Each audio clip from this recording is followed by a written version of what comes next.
Hi, and welcome back to Jazz Bass Secrets. I'm Cyrus Sink. In this third and final lesson on approach notes, we're going to look at double chromatic approach patterns. There are three main ways to do this, and we'll explore those and try to apply them to some musical situations.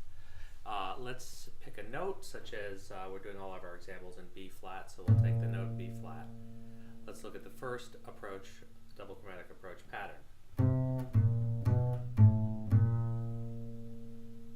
This could be applied to other chord tones. Let's apply that same approach pattern to the fifth of the chord.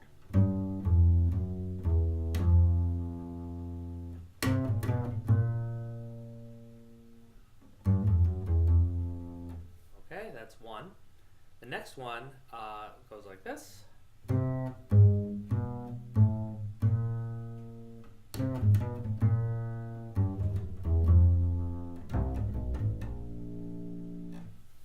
Applied to various chord or scale tones. The final one is not really officially a double chromatic, maybe it is. We're going to approach the note again, B flat, from 2 half steps above.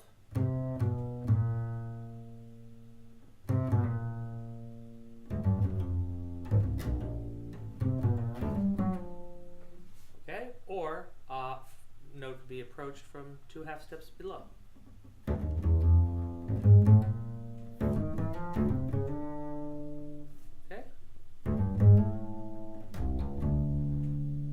Examples. Okay, double chromatic. Let's look at how we might use some of these ideas on the 5 chord, for example, in our 2-5-1 progression in B flat. So we'll take an F7. I'm going to approach the 5th of the chord using the first double chromatic approach. Then I'm going to descend and approach the 3rd using the 3rd double chromatic approach we talked about. So, approaching the 3rd. So the 5th to the 3rd, using 2 different approach patterns. Continuing on, I may go choose to descend. And again, I've put the chromatic double 2 half steps from above, approaching the flat 7th. Okay, so maybe to put that into a line altogether.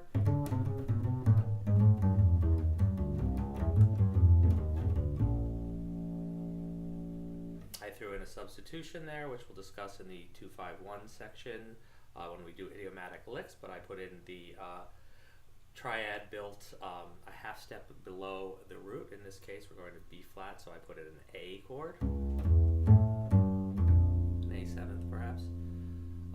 So that whole line again, we're going to double chromatic approach the 5th. Now we're going to approach the 3rd.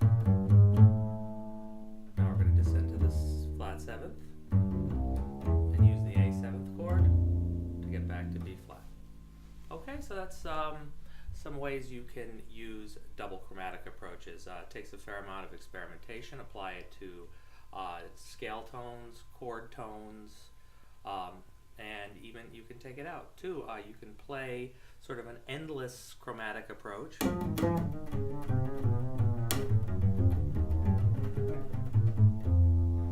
I was thinking maybe of a C7 chord there,